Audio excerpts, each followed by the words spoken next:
एक असमाप्त कथा के अनोखे सफर में आज सुनिए रमा सिंह द्वारा रचित एक और कहानी, मुर्दा घर का मकीन। रिश्ते का देवर रवि मेरे पास अक्सर आया करता है, कभी दोस्तों के साथ और कभी अकेले। इधर उधर की बहुत सी मसालेदार बातें वह सुनाया करता है। किस्सा सुनाने का उसका अंदाज भी कुछ ऐसा है कि रोता हुआ आदमी भी हंस दे। वैसे मेरे पति की उपस्थिति में वह कुछ संभल कर ही बातें करता है, लेकिन बात करने का उसका ढंग ही कुछ ऐसा है कि उन्हें भी अपनी गंभीरता छोड़कर ठहाके लगाने पड़ते हैं। एक दिन मेरे पति ने हंसकर कहा, तुम लोग ऐसा क्यों नहीं करते कि अपनी प्यारी भाभी को किडनैप कर लो? फिरौती में मैं डबल राशि देने को तैयार हूँ। सिर्फ शर्त यह होगी कि इन्हें वापस नहीं भेजना, ताकि यहाँ की बैठकी और चाय नाश्ते का सिलसिला खत्म हो जाए। जवाब में रवि ने कुछ ऐसा चेहरा बनाया और कुछ ऐसी बातें कही कि हम सभी हंसते हंसते लोटपोट हो गए। एक दिन ऐसी ही बैठकी जमी हुई थी। रवि था और मैं थी। इधर उधर की बातें चल रही थी। अचानक मैंने पूछ दिया, आजकल तुम्हारा गुरु नहीं आता है? मेरा मतलब तुम्हारे मित्र राजेश से है। कहीं बाहर गया हुआ है क्या? रवि ने कहा, जानती हैं भाभी, राजेश को इन दिनों प्यार की बीमारी लग गई है। बहुत ही परेशान और खोया हुआ सा रहता है। मैंने बहुत लापरवाही से कहा, प्यार तो जीवन की संजीवनी होती है, उससे भला कोई बीमार कैसे हो सकता है? रवि कुछ देर चुप रहा और गंभीर होकर बोला, भाभी, राजेश कुछ अजीब चक्कर में फंस गया है। दरअसल वह जिस औरत से प्यार करने लगा है वह उम्र में शायद उससे बड़ी ही हो। वह अच्छी औरत भी नहीं मानी जाती। सुनने में आया है कि इनसे पहले भी उसका किसी और से प्यार का चक्कर रहा है। राजेश यह सब जानता है। उसका कहना है कि उस औरत के व्यक्तित्व में इतना आकर्षण है, जो भी उससे मिलेगा वह उसके प्यार में बंधे बगैर नहीं रह सकता। वह जिसे प्यार करती है वह उसका इकलौता प्रेमी होता है। हम लोगों ने इसके विषय में जासूसी की है। पता चला है कि वह अपने हर प्रेमी को एक ही संबोधन से पत्र लिखती है और वह उस संबोधन के वशीकरण के राज से वाकिफ है। राजेश भी उसी सम्मोहन के वश में बेसुध होकर उसके साथ मुस्तकिल खिंचता चला गया है। बहुत दिनों बाद उस संबोधन के मुतल्लिक मेरे मन में कौतूहल जगा। राजेश को मैं जानती थी। वह इतना भोला भाला नहीं कि कहीं फंस जाए। जरूर कहीं कोई अभूतपूर्व आकर्षण होगा, अन्यथा इतना मैच्योर आदमी ऐसे ही कहीं नहीं बन जाएगा। एक दिन रवि आया हुआ था। मैंने उत्सुकता से पूछ दिया, रवि, जब तुम इतना जानते हो तो यह भी जानते होंगे कि वह बांध कर रख लेने वाला चुंबकीय संबोधन क्या है? रवि ने मुस्कुराकर जवाब दिया, वह हर किसी प्रेमी को प्रिय प्राण मेरे के संबोधन से पत्र लिखती है। पता नहीं इसमें क्या जादू असर होता है। वह वशीकरण का काम कर जाता है। जरूर कुछ और लिखती होगी। उसने मुझे उसकी लिखी कई चिट्ठियां पढ़ने को दी है। मैंने कभी कभार उनको उलट पुलट कर देखा भी है। अभी हाल में जो उसकी एक चिट्ठी आई है उसमें एक जगह लिखा है, तुम्हारे स्पर्श के सिहरन मेरे प्राण बन गई है। इस पंक्ति को पढ़ते ही भाभी मत पूछिए, राजेश की हालत उस सनब की तरह हो जाती है जो किसी दीप शिखा को समर्पित हो जाए। अचानक मुझे लगा जैसे यह जादुई संबोधन मेरे कान ने बहुत ही करीब से सुना हो, बहुत ही करीब से। कुछ याद नहीं आ रहा था और मेरा मन बेचैन होने लगा। कब सुना, कहाँ सुना, किससे सुना? अनायास मन में एक घंटी सी बजी और वर्षों पीछे कॉलेज की दुनिया में मेरा वजूद चला गया। हाँ, हम लोग सीनियर क्लास की छात्राएं जैसे रैगिंग का जन्म सिद्ध अधिकार ले गौरवान्वित होकर बैठी हुई थी। जूनियर लड़कियां अपना अपना कर्तव्य दिखाकर गुजरती जा रही थी। उनमें एक लड़की थी अनुराधा, गजब की आकर्षक और सुंदर। हम सभी उसको देखते ही रह गए। कुछ ऐसा हुआ कि बाद में मेरी उससे अच्छी दोस्ती हो गई। अनुराधा जितनी सुंदर थी उतनी ही भावुक और प्रकृति की नियामत पर भी उतने ही आशिक। होटल के गार्डन में लगे फूलों और पौधों को कभी सहलाना, और कभी गुलों को गालों से स्पर्श करा देना जैसे उसकी गतिविधियों को देखकर मुझे उसके जीवन में तरंगित होती नज़ारे नजर आते। शाम को बरामदे पर हम सभी कभी कभी बैठे हुए होते तो जैसे वह और उसका मन हम लोगों के पास नहीं होकर आकाश में उड़ती चिड़ियों के साथ उड़ाने भरने में लगा प्रतीक होता। लड़कियां उसे कवियत्री जी कहकर हंसा करती थी, लेकिन वह मुझे गजल सी हसीन लगती थी। मैं उसे बहुत प्यार करने लगी थी। लड़कियां गपशप में कहती, अनुराधा का जरूर कोई न कोई प्रेमी है, तभी तो वह खोई खोई सी रहती है। हॉस्टल की लड़कियां बहुत दिनों से उसकी जासूसी कर रही थी। एक दिन अनुराधा ने अपना एक खत दरबान को पोस्ट करने को दिया। किसी तरह से लड़कियों की वह टोली उस चिट्ठी को उड़ाने में कामयाब हो गई। हम सभी रोज की तरह डाइनिंग हॉल में डिनर के लिए इकट्ठी हुई। लड़कियां न जाने क्यों आज चहक रही थी, एक दूसरे को प्रिय प्राण मेरे कहकर उलझ पुलझ रही थी और ठहाके लगा रही थी। अनुराधा पलके झुकाए खाना खाने का बहाना करती रही। शर्म से गुलाबी हो गया उसका चेहरा, आज भी मुझे अच्छी तरह याद है। उसके बाद तो कॉलेज, हॉस्टल, गली गलियारे, हर जगह छात्राओं के बीच हेलो की औपचारिकता की जगह बस एक ही संबोधन, प्रिय प्राण मेरे, प्रचलित हो गया था। हम लोगों की बीए की परीक्षा थी। परीक्षा के बाद हम लोगों में से बहुत ने अपने अपने घर की राह ली। अनुराधा को वहाँ 1 साल की और पढ़ाई करनी थी। हम दोनों ने भीगी पलकों के साथ एक दूसरे से विदा ली और अपनी अपनी कुछ यादें साथ लेकर और कुछ वहीं छोड़कर चली आई। आज बहुत दिनों बाद प्रिय प्राण मेरे के संबोधन ने जैसे नींद से मुझे जगा दिया हो। रवि ने बीच में टोक दिया, भाभी आप कहाँ खो गई हैं? मैं कब से बकबक किए जा रहा हूँ और आप हैं कि पता नहीं क्या सोच रही हैं। मैं बहाना बनाकर अपनी उत्सुकता को छिपाए हुए इधर उधर की बातें करते करते इस औरत का पता ठिकाना जानने में कामयाब हो गई। ठिकाना पा लेने पर भी उसके पास तक जाने का साहस मैं नहीं कर पा रही थी। एक दिन पता चला राजेश अपने गांव गया हुआ है और इत्तिफाकन मेरे पति भी शहर से बाहर टूर पर गए हुए थे। मैं उसके घर जा पहुंची। दरवाजा किसी नौकर ने खोला और जो औरत सामने आई वह अनुराधा ही थी। अब भी उतनी ही आकर्षक और मोहक, लेकिन कहीं कहीं से उदास, जो पुरानी सहेलियां ही देख सकती थी। उसने मुझे तुरंत पहचान लिया और गले से इस तरह लिपट गई जैसे कभी अलग ही नहीं होगी। हम दोनों की आंखें पूर्णम थी। कुछ क्षणों के अवसादमय अंतराल के बाद नई पुरानी बातें होने लगी, लेकिन मेरा मन एक ही सवाल पूछने के लिए बेचैन हो रहा था कि कॉलेज से अब तक का उसका सफर कैसा रहा। मैं अधिक देर तक अपने को रोक नहीं सकी और पूछ ही दिया, तुम्हें तो कॉलेज की बातें याद होगी, बहुत सी घटनाएं, और वह भी कि तुम्हारी चिट्ठी किस तरह उस जालिम लड़कियों ने उड़ा ली थी और आपस में एक दूसरे को प्रिय प्राण मेरे कहकर तुम्हारी जान मुश्किल में डाल दी थी। उस समय तो नहीं पूछ सकी और उस माहौल में पूछना भी ठीक नहीं था।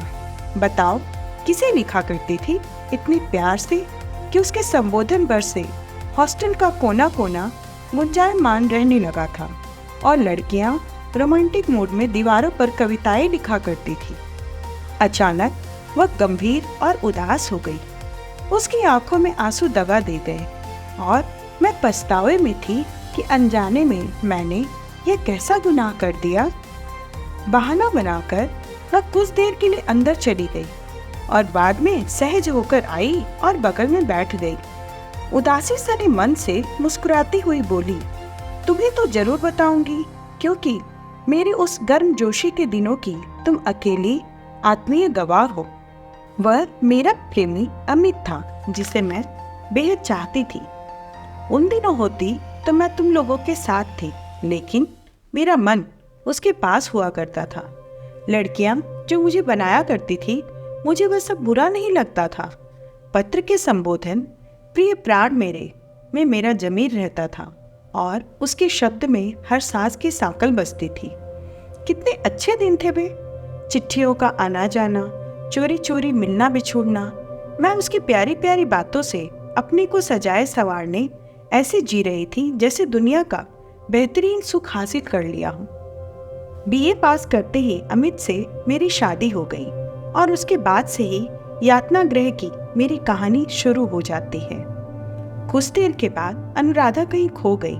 फिर जैसे जगकर बोली, अरे तुमसे सिर्फ बातें ही किए जा रही हूँ, चलो कुछ खाने पीने की चीजें और चाय तैयार करके लाती हूँ। तुम्हें बेसन के पकौड़े बहुत पसंद है ना? अब भी होंगे, वही बनाकर लाती हूँ। ऐसा करो, जब तक मैं नाश्ता तैयार कर लाती हूँ तुम तब तक मेरी डायरी के सफ़ों से अब तक की मेरी जिंदगी की कहानी पढ़ लो। दिनचर्या जैसी कोई डायरी मैंने नहीं लिखी है। फलसफे के अंदाज में शादी के बाद की मेरी मनोदशा का हल्फी बयान है, पढ़कर सुनाना ठीक नहीं होगा। वह डायरी खुद पढ़ोगी तो मेरे सफर की कहानी का जज्बाती एहसास होगा। उसने मेरे हाथ में एक डायरी तकिए के नीचे से निकालकर थमा दी और खुद रसोई घर में चली गई। मैंने डायरी खोलकर पढ़ना शुरू किया। डायरी एक बाय एक विचारों के घुंड से शुरू हो जाती है। क्या कोई आदमी इतना बदल सकता है? क्या हर पल का आदमी अलग अलग होता है? क्या आदमी कई कोनों से कई तरह का पिकासो की आकृति के जैसा बेतरतीब होता है? लगता है पिकासो ने सब कुछ को सही सही देखा था, हम आम लोगों जैसा नहीं। तो आज तक मेरी समझ में यह बात क्यों नहीं आई कि जब अमित को शादी करके अपनी पत्नी की हर सांस में पीड़ा ही घोलनी थी तो मुझ जैसी हसीन लड़की उसे क्यों चाहनी थी? अमित मुझे तकलीफ देकर इतना सुख पाता था कि मुझे हैरत होती थी। दूसरे क्षण जब मैं रोते रोते अपनी खबर खो बैठती थी तो वह मेरी मिन्नतें करने लगता और मुझसे प्यार जताने लगता था। फिर जब मैं पिछली बातों को मन से भुलाकर उसके कहने में आ जाती तो पुनः वह अपनी हरकतों से मुझे उसी हालत में पहुंचा देता था। पता नहीं मनोविज्ञान का वह कौन सा पहलू था कि मुझे तनाव और तकलीफ में देखकर उसको सुख मिलता था। धूप छांव का यह खेल वर्षों चलता रहा। मैं बहुत बदल गई। मेरी आवाज में कर्कश और डरावनी होकर मुझे ही डराने लगी थी। धीरे धीरे मेरी आंखों के आंसू सूख गए और दुख का एहसास भी अनचिन्हा हो गया। लगता था गलतफहमी का शिकार होकर मैं किसी शत्रु के हाथ लग गई हूँ और शत्रु तो यातना देगा ही। उसका साथ साथ होना मुझे भाता नहीं था और मैं उसकी सूरत भी देखना नहीं चाहती थी। मुझे उससे बेइंतहा नफरत हो गई थी। मैं उससे सिर्फ तलाक चाहती थी और कुछ नहीं। तलाक के नाम पर वह अक्सर मिन्नती करने लगता, कहता मैं तुझसे बेहद प्यार करता हूँ, बेहद। मेरी कमजोरी मेरे जीवन की संजीवनी है। डार्लिंग, मुझे जिंदा रहने दो। उसके ये शब्द मुझे तेजाब की तरह छनछना कर लगते थे। उसने शादी के नाम पर और प्यार का वास्ता देकर मुझे इस कदर जकड़ लिया था। अक्सर मुझे नींद में ऐसा लगता एक मरा हुआ अजगर मुझे जकड़े हुए है, जिसके ठंडे और लिजलिजे स्पर्श से मैं कांप जाती हूँ। मैं ठीक से सो नहीं पाती हूँ, बार बार घबराकर जग जाती हूँ। मैं तलाक के लिए जी जान से कोशिशें करती रही, लेकिन विवाह और पिछले दिनों के प्यार के बंधन की जड़ें जहरीली होकर भी इतनी गहराई तक फैल चुकी थी कि उसे उखाड़ फेंकना आसान नहीं था। अंत में मुझे अलग रहने की इजाजत मिल गई। बाज़ाब्ता तो नहीं, लेकिन एक तरह से तलाक मिल गया था। छुटकारा भी समझा जा सकता है।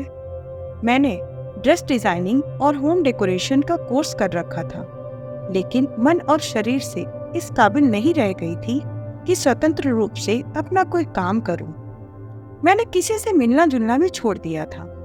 मैंने धीरे धीरे अपने को संभाला और एक नौकरी करने लगी। अकेलेपन और उदासी से मैं लड़ती रही। अंदर एक आंधी चलती रही थी। लगता था बालों की रेत से मन भर गया हो। मैं एक छोटे से घर में बहुत सारे पेड़ पौधों के साथ रहती थी। मैं उनके साथ रहकर उनकी देखभाल करती हुई अपने को भूल जाना चाहती थी। एक पौधा 2 वर्षों में एक पेड़ बन गया था। जब मैं घर लौटती तो बाहर बैठकर घंटों उसे निहारा करती।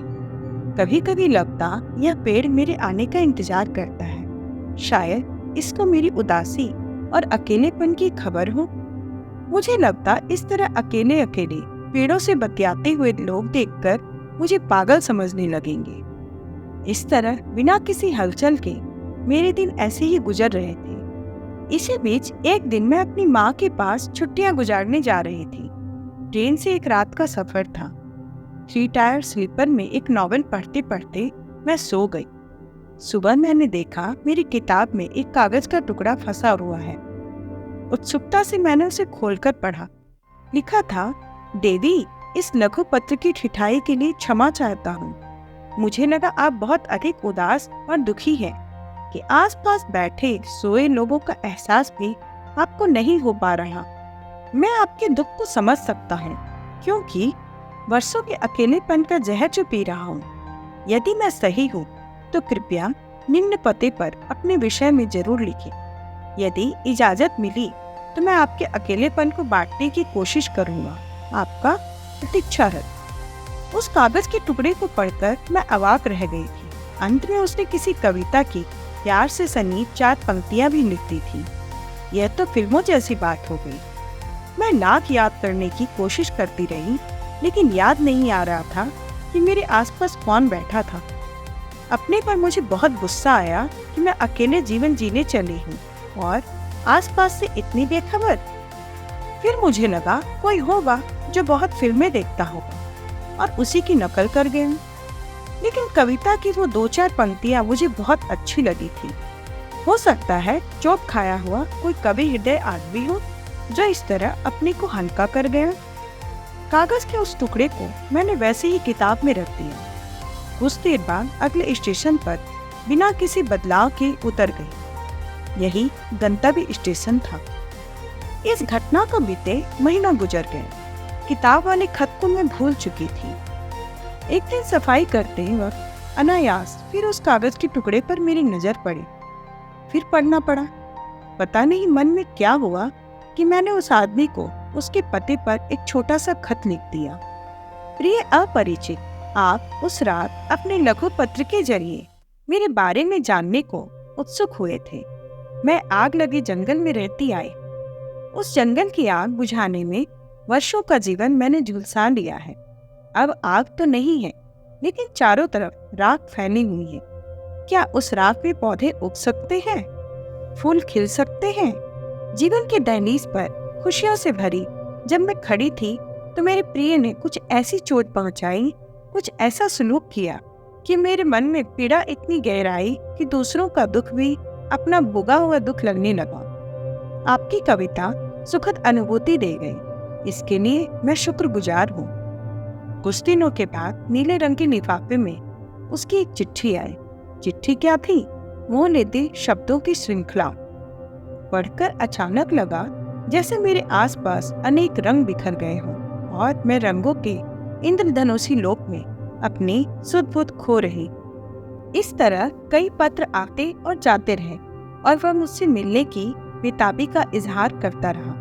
पता ही नहीं चला कि उसकी चिट्ठियां मुझ में तब्दील लाती रही। बरसों बाद मन खुशियों से भरा रहने लगा। मैं खुद में इतनी बंद रहने लगी कि पता ही नहीं चलता था कि कब मौसम बदलता, कब बदलने का संकेत दे गया। लेकिन अब जब बारिश होती है तो लगता है जैसे मेरे लिए हो रही है। उसके लिखे शब्द मन प्राण में हलचल मचा देते। एक दिन उसने बहुत मनोहार से लिखा कि वह मुझसे मिलना चाहता है। एक खास तारीख को मेरे शहर में उसके आने का निमंत्रण मैंने स्वीकार कर लिया। उसने एक निश्चित जगह पर निश्चित समय पर मिलने को लिखा था। सुबह मिलने जाना था तो मुझे रात भर नींद नहीं आई। मैंने सुबह से अपने को सजाया, आईने में बार बार उसकी दृष्टि से अपने को देखा और उससे मिलने को चल पड़ी। कमरा खुला था, फिर भी मैंने दस्तक दी। अंदर से आवाज आई, स्वागत है, अंदर आ जाइए। मैं अंदर दाखिल हुई और उसे देखकर अवाक रह गई। इतना अनगढ़ व्यक्ति, उसके लिखे शब्दों और भावों से जो व्यक्ति कल्पित होकर मेरे मन में समा चुका था, वह तो एक मोहक और सशक्त पुरुष था। लेकिन जो मेरे सामने मौजूद था वह तो एक कुबड़ा, बूढ़ा और हड्डियों का ढांचा था। मन में हुआ, विधाता ने ये कैसा मजाक किया। कॉलेज के दिनों की देखी फिल्म हचबैक ऑफ नाइट डेन का हीरो मेरे सामने खड़ा था और मैं उसकी नायिका। जिस कल्पना पुरुष की बाहें अदृश्य में मुझे कई कई बार अपने घेरे में लेकर रोमांचित कर दिया करती थी, जिसकी पृष्ठभुजाओं में पिघलकर मैं सूरज का उगना और डूबना देखना चाहती थी, उन बाहों की जगह हिलते डुलते वाले हड्डियों के कलपुर्जे थे। खैर, मैंने बहुत जल्द अपने को संभाला और कंपोज्ड हो गई। उसने बड़े ही प्यार से बिठाया और कहा, आप मुझे देखकर जरा निराश हुई होंगी। आपका चांद सा चेहरा बिल्कुल उतर गया है। मैंने अपने मनोभाव को दबाते हुए कहा, ऐसी कोई बात नहीं, गर्मी बहुत है, धूप में चलकर आई हूँ। मैं चुपचाप कुर्सी पर बैठी थी और वह मेरे आगमन की खुशी में पागल हुआ जा रहा था। मेरी खातिरदारी में ढेर सारे रजनीगंधा और गुलाब के फूल और अनगिनत तरह तरह के उपहार वह मेरे सामने रखता चला गया। मैं कुछ भी नहीं सोच पा रही थी। मेरी बस एक ही इच्छा हो रही थी, वहां से भाग जाने की। लेकिन कैसे? सामने रखे फूलों के ढेर से होकर मैं भाग नहीं पाई। पता नहीं उसकी खुशी, उसका उत्साह देखकर मुझे क्या हुआ कि मैं चुपचाप उसे निहारती रही। उसकी बुझी आंखों की चमक, उसके चेहरे के बदलते रंग में खुश होने की कोशिशें करती रही। एक क्षण मुझे लगा, हो सकता है कोई जादुई करिश्मा हो जाए और वह श्रापग्रस्त व्यक्ति मेरे धैर्य की परीक्षा लेने के बाद एक सुंदर पुरुष में तब्दील हो जाए। लेकिन मन ने समझाया, यह कोई परियों का जमाना नहीं। मैं उसके स्पर्श से इनकार न कर सकी, जैसे कोई अतृप्त पुण्यात्मा मुझे समा गई और एहसास दिला रही हो कि कभी कभी दूसरे की खुशी में भी खुशी दे जाती है। वह मेरे स्पर्श से अपने को सराबोर करता रहा और मैं जैसे अपने से अलग होकर उसके तृप्त मन प्राण को देखती रही। यह एक अजीब सी अनुभूति थी, अभूतपूर्व। मैं शाम को घर लौट रही थी। चारों ओर गर्म हवा चल रही थी और मैं उसमें झुलसी जा रही थी। मैं अब अपने वजूद में नहीं थी। घर आकर मैं बहुत रोती रही।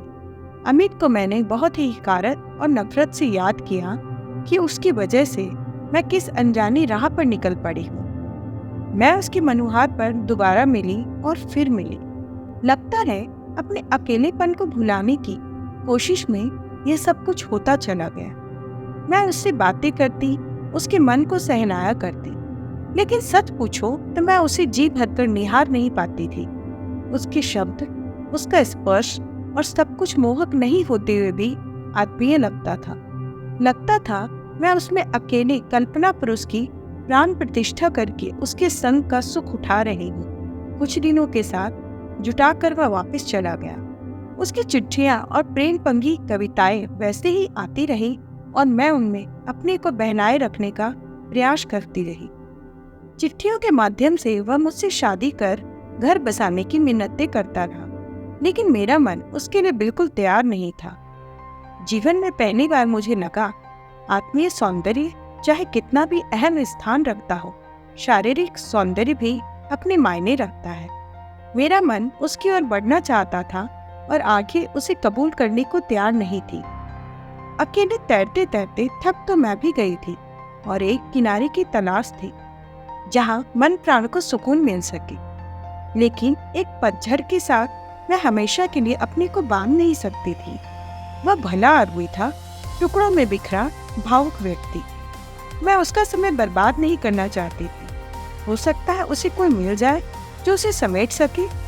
मैं हमेशा के लिए उसके रास्ते से अलग हो गई। इस तरह से मैं अपने प्राण प्रिय की तलाश में भटकती रही। अब भी भटकाव है। मुझे लगने लगा है यह दुनिया मुर्दों का घर है, जहाँ संजीदा और संवेदनशील लोग नहीं बसते, नहीं मिलते। यदि कोई कभी मिला भी तो यकीन नहीं हुआ। मुर्दों के शब्द अख्तियार किए वे मुझे चाहने वाले लोग मुझे संपूर्ण और संवेदना के मायने से मरहूम मुर्दा घर के मकीन जैसे लगते हैं, जिन्हें छोड़ मैं भागती हुई उसी मनोदशा में आगे निकल जाती हूँ, अपने प्रिय प्राण की तलाश में। समय गुजरता जा रहा है, और मैं समय को मुट्ठी में बांधकर कुछ देर के लिए रोक लेना चाहती हूँ। वह गाना है ना, जीवन के 2 पल से एक उम्र चुरानी है। बस इसी तरह की चाह मन को बेचैन कर देती है। समय का महज एक टुकड़ा, एक क्षण मेरे लिए रुक जाए, जहाँ जिंदगी की सारी हसरतें मैं पूरी कर लूं। उसके बाद समय की अबाध गति से कोई शिकायत नहीं होगी। मैं प्यार को अपने से महसूस करना चाहती हूँ। कितना सुखद और मधुर होता है उसका एहसास। अब तक की लिखी उसकी डायरी पढ़कर मैं बंद कर चुकी थी। वो शांत और सहज भाव से चाय और नाश्ता ले आई थी। मैंने उससे कुछ भी नहीं कहा। उसने भी प्रतिक्रिया स्वरूप कुछ नहीं पूछा। मैंने चाय खत्म की और घर लौटने की इजाजत लेकर चली आई। मैं इस कदर कहीं खो गई थी कि उसे अपने घर आने का निमंत्रण भी नहीं दे पाई। घनीभूत मानसिक स्थिति में घर आकर मैं थकान से चूर और आहत हो गई थी, जैसे अनुराधा के सफर को हमने साथ साथ जिया हो। मेरे पति दौरे पर से घर वापस आ गए थे। मुझे देखकर बोले, अरे तबीयत ठीक तो है? तुम बहुत ज्यादा रन डाउन लग रही। फिर दीवार की तरफ मुंह करके खूटी से अपना बुशर्ट टांगते हुए बड़बड़ाई। मेरी गैर हाजिरी में मेरी बीवी बहुत उदास हो जाती है और मैं उन्हें एकटक निहार कर इत्मीनान पा लेना चाहती थी कि मेरा घर मुर्दों का घर नहीं और वह उसके एक मकीन नहीं। हमें आशा है कि हमारी कहानियाँ आपको पसंद आ रही होंगी। हमारे साथ जुड़ने के लिए हमारे चैनल को सब्सक्राइब करें। धन्यवाद।